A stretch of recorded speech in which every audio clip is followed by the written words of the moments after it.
mati dengan cara Islam. Setelah mati tetap juga pakai, itulah ad-dinul hayah itu. Islam tuh cara hidup itu. 4 yang wajib untuk mayat, fardu kifayah. Kalau nggak dilakukan yang 4 ini berdosa sekampung. Yang pertama, wajib mayat itu dimandikan dengan air mutlak, air yang suci lagi mensucikan. Ini agama, nggak boleh pakai akal, nggak laku akal. Agama dari mulai lahir sampai mati, sampai setelah mati harus bawa agama. Tak boleh, saudara-saudara, bapak saya meninggal dunia pagi ini. Berhubung saya adalah direktur utama PT Pertamina, orang kaya, maka siang ini bapak saya akan saya mandikan jenazahnya dengan memakai Pertamax Turbo. Giloan.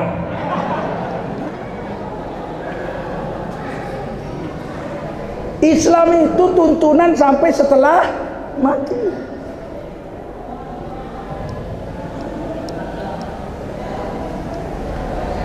Yang kedua, dikapankan, tidak boleh pakai jas.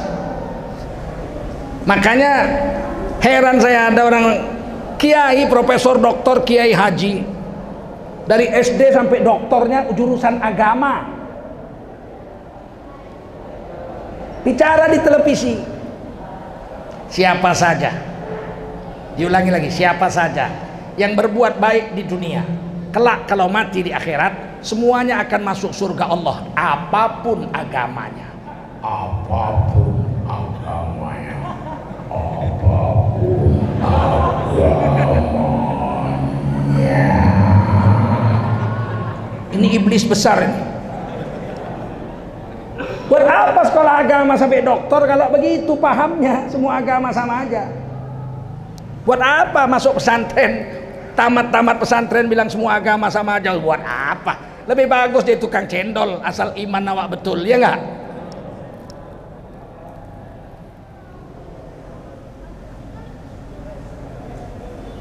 Pernah datang sama saya juga dokter begitu. Diambilnya kertas, masuk kantor saya kerja, bukan di MUI, kantor tempat saya cari nafkah. Mau minum apa? Kopi. Saya suruh office boy saya buat kopi. Diambilnya kertas, hidup ini seperti sungai katanya. Apa itu? Nih, sungai Islam, sungai Hindu, sungai Kristen, sungai Protestan, sungai Buddha, sungai Katolik. Ya, terus ini semuanya berbeda-beda nih, sungai Islam, sungai Katolik, sungai Kristen, sungai Hindu, sungai Buddha ini berbeda-beda, nggak sama. Iyalah, nanti sampai ke laut, di bulatnya gitu. Sampai di laut tidak ada lagi sungai Islam, sungai Kristen, sungai Hindu, semuanya laut belaka. Maksudmu, saya bilang, di dunia ini aja nih agama Islam ada, agama Kristen ada, agama Buddha. Nanti kalau sampai akhirat semuanya hamba Allah belaka itu masuk surga semua. Copot baut otaknya 3 aku rasanya. Doktor jurusan agama. Gue bilang maksudnya gimana ya, semua agama sama aja, jadi nggak usah fanatik. Betul, Islam paling betul itu enggak benar lah, tapi Allah bilang innad dina indallahil Islam, agama yang diridhai Allah hanya Islam. Oh, udah bisa begitu Pak, ini bukan negara Islam, macam lah dia bilang. Jadi kesimpulannya semua agama sama, cocok tuh, saya bilang cocok. Setuju. Ini kan sebentar lagi bulan puasa nih, saya bilang. Iya. Kita masuk Kristen. Maksudnya ya supaya bisa makan siang. Jadi nanti kan office boy saya, kawan-kawan saya, loh Pak Ustadz kok makan siang? Saya bulan ini Kristen. Kan mati masuk surga juga. Ngapain setengah mati puasa, bodoh kali lawak, ya enggak? Masuk Kristen. Nanti pas hari raya Cina kita masuk Cina, kita minum anggur. Loh kok Bapak kok minum minuman keras? Hanya orang skala jadi Cina deh. Ini angciu deh, dapat pahala. Orang Cina mabuk ada pahalanya karena ada dewa yang ngasih pahala, namanya Ciu Sian, dewa mabuk. Orang Cina berjudi nggak berdosa karena ada dewanya, dewa judi. Orang mati aja, tempat orang mati masih main judi kok. Di Cina Medan ini kan kalau ada yang kematian main judi sampai pagi, betul nggak? Duitnya sebagian disedekahkan sama yang mati itu, yang nyonya, ya, tuh laki lu mati, ini kami main judi, gua menang, nih gua kasih sama lu sebagian. Polisi nggak nangkap, tak ada Cina main judi di tempat orang mati ditangkap polisi, betul? Coba lah polisi, belum pernah aku tengok tangkap orang main judi tempat orang mati di Medan. Kok tahu? Orang ibuku Cina kok. Ibuku kan Cina, mataku kan sipit. Hah? Kenapa nggak ditangkap? Karena pasal 29 ayat 2 tadi, negara menjamin tiap-tiap warga negara untuk memeluk agama dan menjalankan agamanya. Cocok nih saya bilang. Syukur-syukur kita mati dalam keadaan Kristen. Kok gitu? Ya enak, dipakein sepatu beli, kayak jas, kayak dasi, kayak jam tangan, ya, kacamata, dinyanyiin lagi. Naso nang duhita nadua saleleng aurap duhutu. Wah, sedap apa? Di sini ku tengok orang mati dinyanyikan. Waktu saya masih tinggal di Medan naik Vespa saya, macet, banyak kali orang, mobil-mobil orang kaya. Berhenti saya, ada nyanyi. Oh burung, nyanyikanlah, katakan padanya aku rindu. Kupikir orang kawin. Ku tengok, ya bendera merah, mati dinyanyiin. Oh burung, nyanyikanlah. Wah, syukur awak mati Kristen, ku bilang sama kawan tuh. Dipakein jas, dinyanyiin, tak tak tak tak tidur. Wah asik, malaikat pun mungkin senang ya. Apa dia bilang? Nggak begitulah maksudnya. Kok nggak begitu bagaimana? Bagaimana nggak begitu? Kan semua agama sama saja. Oh ya tidaklah, sebenarnya ya Islam yang paling bagus. Tapi jangan kau minum kopiku, ku ambil lagi kopi. Pulang kau. Kopi pun tak ku kasih lagi minum tau. Dia datang mau merusak iman saya, kok aku kasih minum kopi pula. Kusir, jangan datang lagi kau kemari sampai hari kiamat. Kurang ajar.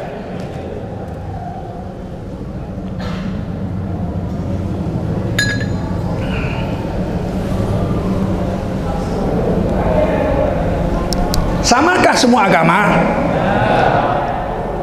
Kalau mati kita dipakein kain kapan. Kain kapannya nggak boleh kain sutra, haram, kemahalan, mubazir, harus katun. Sunat 3 lapis. Sunat 3, wajib dikapankan. Sunat 3 lapis. Sunat warna putih, nggak wajib. Boleh warna lain, boleh. Tapi kata Nabi, putih kesukaan Allah. Hadis Turmidi. Kapankan mayat-mayatmu dengan kain putih. Kalau putih kesukaan Allah, pakailah baju putih. Selama kita pakai baju putih, Allah mahabbah, cinta sama kita. Masuk kubur sampai hari kiamat, mahabbah, Allah cinta karena kita pakai baju putih. Kain kapan putih. Apa nggak boleh dikapankan pakai kain kotak-kotak? Boleh kalau berani, bikinlah. Bikin. Nggak haram dalam Islam, nggak boleh. Cuman kurasa malaikat lihatnya udah jijiknya bukan main. Kau bilang ada duit di kantongmu 11.000 triliun, mana? Oh. Pakai kain kapan? Kalau Kristen pakai jas ya nggak? Nah, kalau semua agama sama aja, cobalah tukar-tukar, bulan ini agama ini, bulan depan agama lain ya nggak? Tidak. Dan nggak pakai akal, dia pakai iman. Pakai apa? Bukan pakai akal, pakai iman. Kalau pakai akal hajab. Dulu kami masih remaja-remaja, berkawan-kawan kan, ngobrol-ngobrol. Ada kawan saya Keling, namanya Raju, orang Keling. Tahu orang Keling?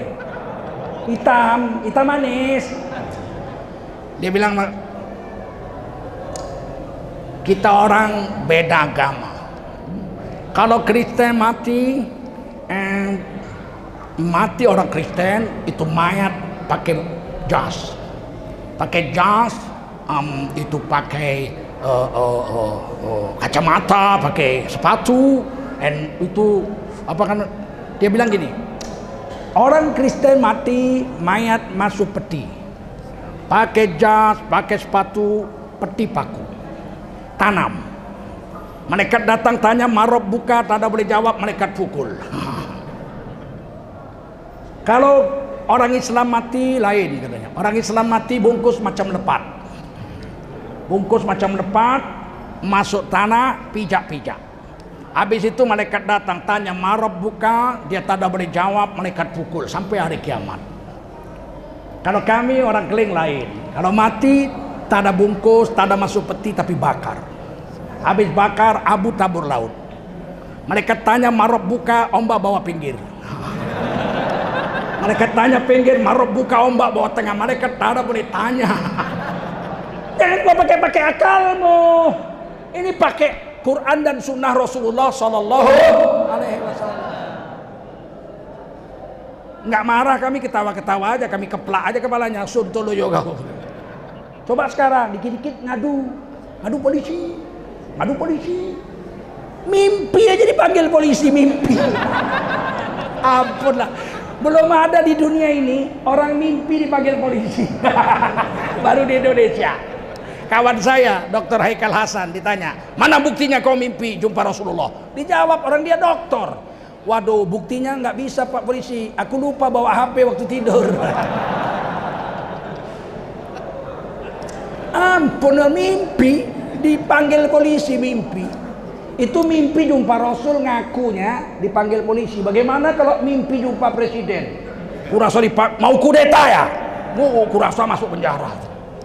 Makar. Mimpi jadi presiden. La ilaha illallah.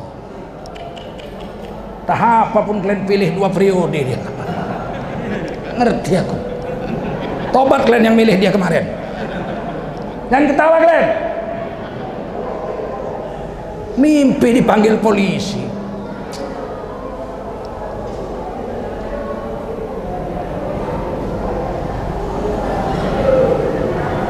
Kapan kan? Sunat warna putih tapi wajib dikapankan. Betul? Yang ketiga, sholatkan 4 takbir, nggak usah pakai ruku. Kemarin udah terjadi pula jenazah COVID disolatkan pakai ruku. Dulu ada orang itu sholat, dia baru pindah di kampung. Orang kampung kan lihat dia pakai sarung, pakai peci, dianggap ulama. Orang mati suruh jadi imam, bantunya ruku sujud. Udah selesai sholat, makmum nanya, Pak Ustadz, sholat jenazah nggak pakai ruku, pakai sujud, kok hari ini pakai ruku pakai sujud? Dia pun terkejut, orang dia bukan ustadz. Dia bilang begini, ku tengok banyak kali dosanya. Kalau nggak pakai ruku sujud tak tembus doa kita. Suntoloyo. Sholatkannya cara Rasul, paham? 4 takbir. Yang kelima, yang keempat dikuburkan, kuburan orang Islam. Nggak boleh kuburan campur. Ada orang sekarang bilang jangan bawa-bawa Islam, semua punya. Di Indonesia ini semuanya berhak. Semuanya berhak, jangan sedikit-sedikit Islam, dikit-dikit Islam. Islam itu agama wasaton, agama tengah-tengah yang bisa menyelesaikan persoalan seluruh agama. Islamlah yang menyelesaikannya. Contoh, mengubur mayat. Kalau kuburan itu tanahnya kongsi, orang Islam dikubur situ, orang Kristen kubur situ, orang Hindu kubur situ. Di mana itu kira-kira? Di Taman Makam Pahlawan. Itu kan satu kompleks kongsi agama ya, betul nggak? Ada orang Islam, ada orang Hindu, ada orang Kristen dikubur dalam satu tanah yang sama. Bagaimana memisahkannya supaya sah? Agama lain nggak ada ilmunya, hanya ada Islam. Islam dalam kitab I'anatut Talibin dijelaskan oleh Sayyid Abi Bakri Syatto rahimahullahu ta'ala. Kalau tanah itu satu bidang yang dikubur kongsi-kongsi agama lain, maka wajib dipisahkan antara mayat kelompok Islam dengan kelompok lain agama. Cara memisahkannya 3. Pertama, dibikin jalan. Di seberang sana Islam, seberang jalan sini Islam, Kristen atau Hindu, sudah dihitung berpisah dengan jalan. Yang kedua, dibikin tembok. Antara orang Islam dengan bukan Islam di tembok. Temboknya paling rendah 2,5 hasta. 2,5 hasta berarti 150 cm. Satu hasta kan 60, 2 120, setengah 30, 150 cm, 1,5 meter. Kalau udah dibikin tembok udah bisa sana Islam sini tidak Islam. Atau dibikin paret. Dibikin paret. Orang Islam sana dibikin paret, sebelah sini orang-orang lain agama dari Islam. Kenapa harus pakai aturan Islam? Aturan lain tidak punya, betul? Agama Hindu nggak ada aturannya, agama Kristen nggak ada aturan. Mana di kitab mana ada aturannya? Nggak ada, kita punya. Maka kita lah yang dipakai. Nggak boleh bilang ini bukan negara Islam, Bu. Jangan dikit-dikit Islam, dikit-dikit Islam. Yang bisa menyelesaikannya Islam. Maka seluruh taman makam pahlawan di Indonesia mengikuti aturan Islam, paham? Dipisahkannya kalau nggak dengan jalan, dengan tembok atau dengan paret, itu aturan Islam. Kenapa? Karena agama lain nggak punya aturan tentang itu. Nggak boleh kita bilang negara ini adalah punya semua agama. Yang bilang orang Islam lagi. Kurasa memang itu copot bautnya 3. Jangan populis Islam, jangan bikin-bikin Islam, jangan bikin-bikin Islam. Islam itu agama rahmatan lil alamin. Selesai persoalan. Kalau Yahudi menyembelih sapi, orang Kristen nggak mau makan. Musuhnya itu. Kalau orang Kristen sembelih ayam, orang Yahudi nggak mau makan. Tapi kalau orang Islam yang nyembelih, Yahudi mau makan, Nasrani mau makan. Itulah umatan wasaton, itu umat tengah-tengah. Kita umat Islam mendamaikan semua agama. Dengan kalimat lakum dinukum, dan dikuburkan ke kuburan orang Islam miring ke kanan. Kalau bercampur dipisahkan dengan tembok, jalan atau paret. Miring ke kanan ngadap kiblat. Tidak boleh saudara-saudara berhubung Marelan tanah kuburan sudah hampir penuh, maka saya lurah Marelan mengeluarkan SK keputusan, surat keputusan, mulai besok yang mati dikubur berdiri untuk menghemat tanah kuburan. Nggak boleh main akalmu. Semuanya harus pakai aturan Allah dan Roh. Itu Islam. Ad-dinul haya, cara hidup, cara mati, bahkan cara setelah mati.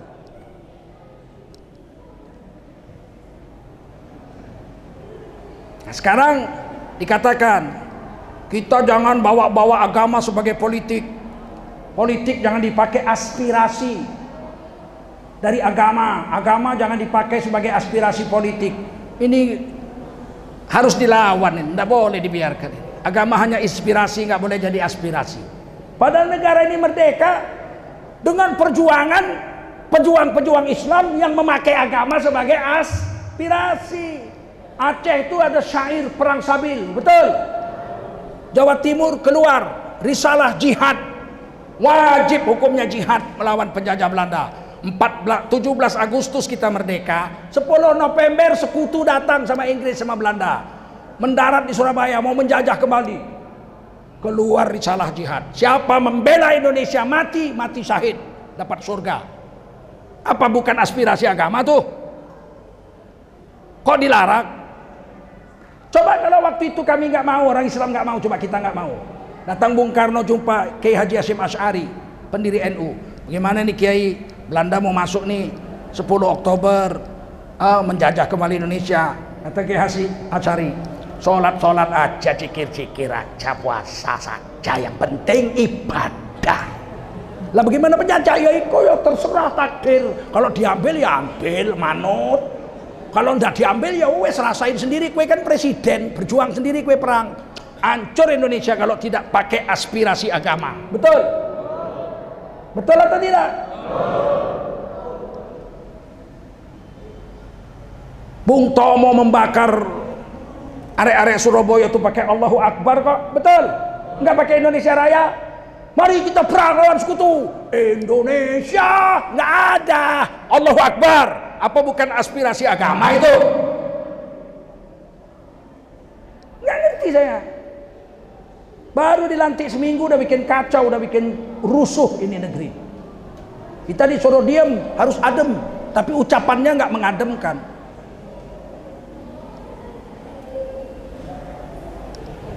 Kita merdeka tanggal 17 Agustus 45. Tanggal 7 sampai 9 September, ulama-ulama Indonesia bersatu membuat Kongres Umat Islam yang pertama di Yogyakarta. Hanya 3 minggu setelah Indonesia merdeka. 7 sampai 9 September 45. Di situ diputuskan hasil kongres membuat satu-satunya Majelis Syuro Muslimin Indonesia sebagai satu-satunya partai politik Islam, Masyumi namanya. Tidak boleh ada partai lain. Apa ini agama bukan sebagai aspirasi?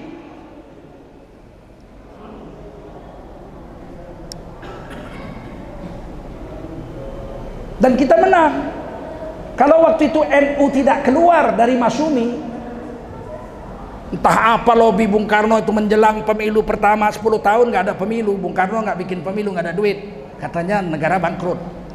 Pemilu baru digelar Bung Karno 10 tahun setelah merdeka 1955. Menjelang naik haji, menjelang 1955 pemilu, Bung Karno naik haji. Dibawalah tokoh-tokoh PKI. Subandrio naik haji, PKI naik haji. Cuman waktu ditangkap tahun 1966, ditanya hakim, kau PKI? Saudara PKI?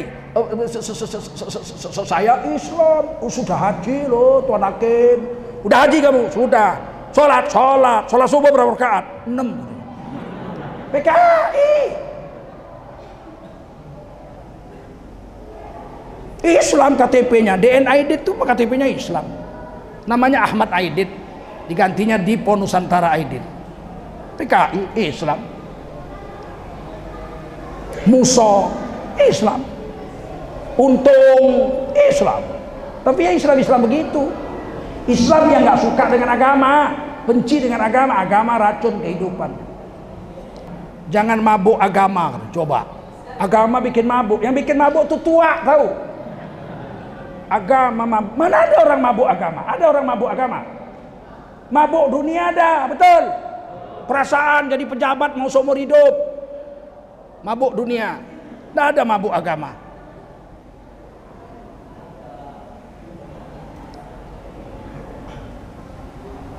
Nah, pulang dari haji, NU keluar dari Masyumi. Padahal yang mendirikan Masyumi itu pendiri NU, Kiai Haji Hasyim Asy'ari. Keluar bikin partai sendiri, partai NU. Hasilnya juara 1 PNI 58 kursi konstituante, juara 2 Masyumi 58 kursi konstituante sama. Juara 3 partai NU Nahdlatul Ulama 30 kursi, dan yang keempat partai PKI 28 kursi, beda 2 kursi aja sama NU. Seandainya dulu NU tidak keluar dari Masyumi, kita pemenang pertama dapat 88 kursi kita. Tapi keluar. Akhirnya 4 tahun konstituante nggak berhasil membuat undang-undang dasar pengganti undang dasar 45. 5 Juli 1959 Bung Karno membubarkan MPR, yaitu konstituante dibubarkan Bung Karno. Bung Karno jadi presiden tanpa wakil presiden dan tanpa MPR. MPR dibubarkan Bung Karno. Wakil presiden Muhammad Hatta mengundurkan diri. Karena tahun 1955 pemilu terjadi, Bung Karno mengangkat PKI 2 orang jadi menteri. DN Aidit dengan Nyoto jadi menteri. Bung Hatta keluar, nggak mungkin orang Islam bergabung dengan orang yang tidak bertuhan. Akhirnya Bung Karno jadi presiden sendiri tanpa wakil dan tanpa MPR, bahkan mengangkat dirinya sebagai presiden seumur hidup. Biar kalian tahu nih anak-anak muda ini. Maka ketika ada wacana Presiden Jokowi mau diangkat 3 periode, tanggung ya enggak, seumur hidup aja kayak Bung Karno ya. Tanggung. Udah terjadi kok zaman Bung Karno presiden seumur hidup. Tapi jatuh juga setelah 20 tahun, jatuh juga. Capek orang, capek.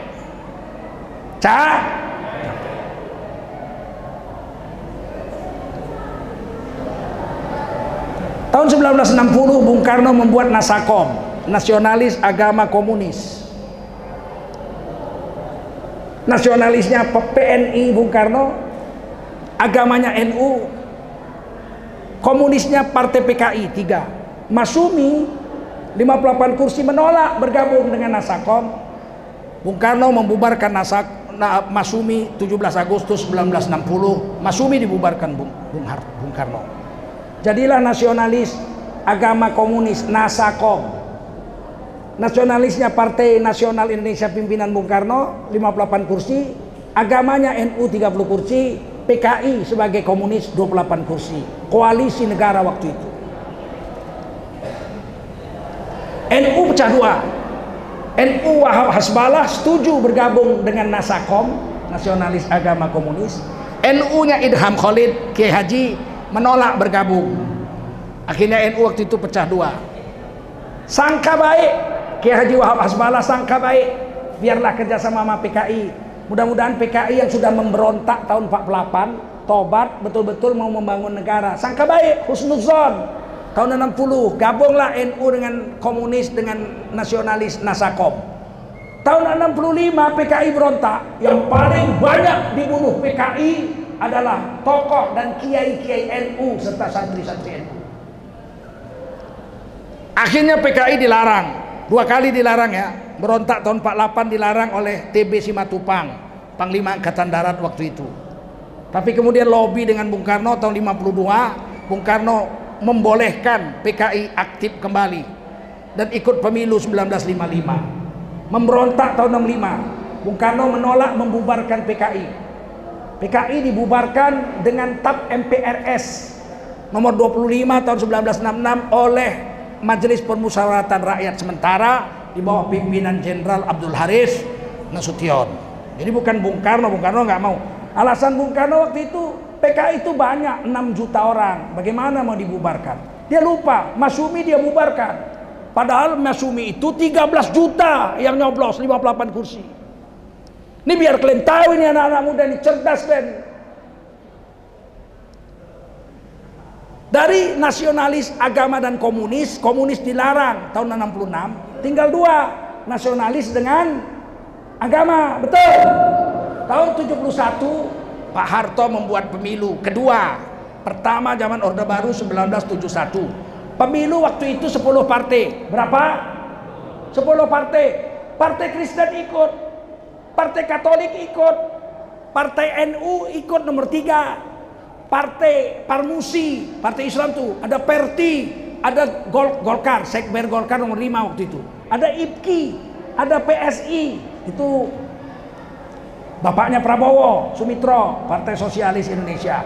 Ada Partai PNI-nya Bung Karno, Banteng Lepes. Ada Banteng Nando, namanya Marhaen, Partai Marhaen. 10 partai.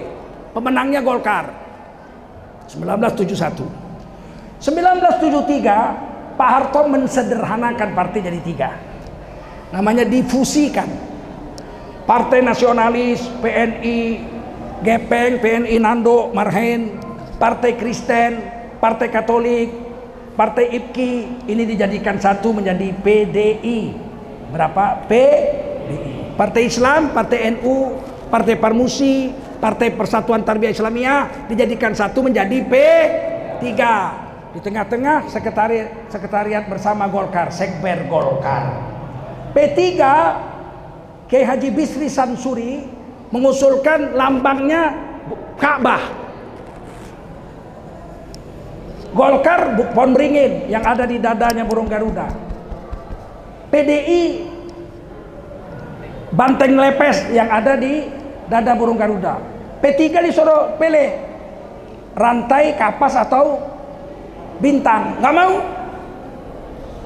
Kata Kiai Haji Bisri Samsuri, kami hanya mau lambangnya Ka'bah karena kami partai Islam 3 dijadiin satu. Akhirnya Pak Harto nyerah, ya udahlah bikinlah Ka'bah. Pemilu 1977, pemilu kedua zaman Pak Harto, ketiga setelah Indonesia merdeka, itu P3 gambarnya Ka'bah, betul nggak? Ingat nggak? Apa itu bukan aspirasi politik dari agama?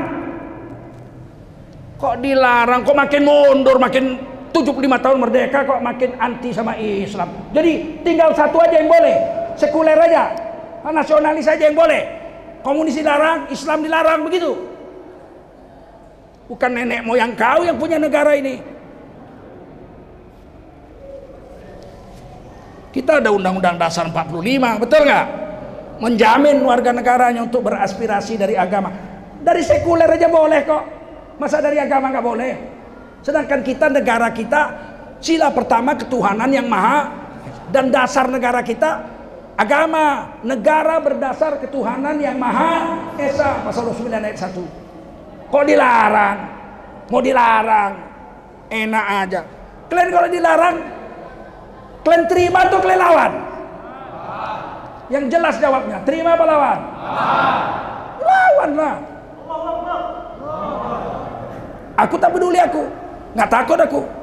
Jangankan diusir dari Indonesia, dibunuh pun nggak takut aku. Ini hak beragama bangsa Indonesia, betul?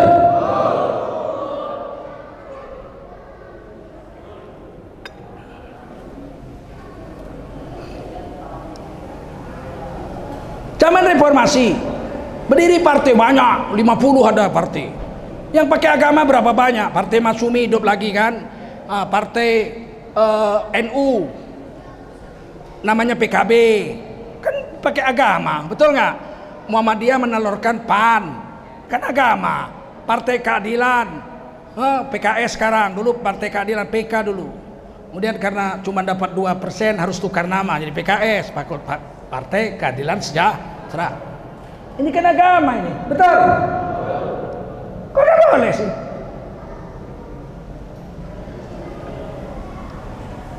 Dan kalau diurut sekarang, partai yang paling banyak korupsi ternyata partai nasionalis, bukan partai agama, betul? Yang ngaku Pancasila, nasionalis, kadernya nyolong, nggak sedikit loh yang dicolong. Bansos Covid, orang melarat kena Covid dikasih bantuan negara, dirampok, coba gila nggak? Dituduh katanya berapa? 100 perak, bukan. Per paket itu katanya 200 sampai 300. Berapa triliun dia nyolong itu coba. Berapa? Ngerti lagi kita. Udah ketangkep, nggak malu pula.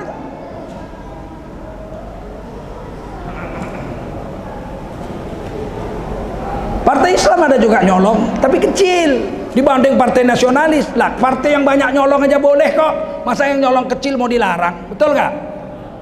Ini kita nggak bisa terima ini. Ini pengkerdilan hidup beragama di negara Republik Indonesia. Ingat ya, saya bukan politikus. Saya tidak ikut partai mana-mana. Tapi saya membela agama saya. Betul? Ini yang saya bicarakan, ini agama apa politik? Agama. Bukan politik yang saya bicarakan ini. Sampai sini paham? Paham.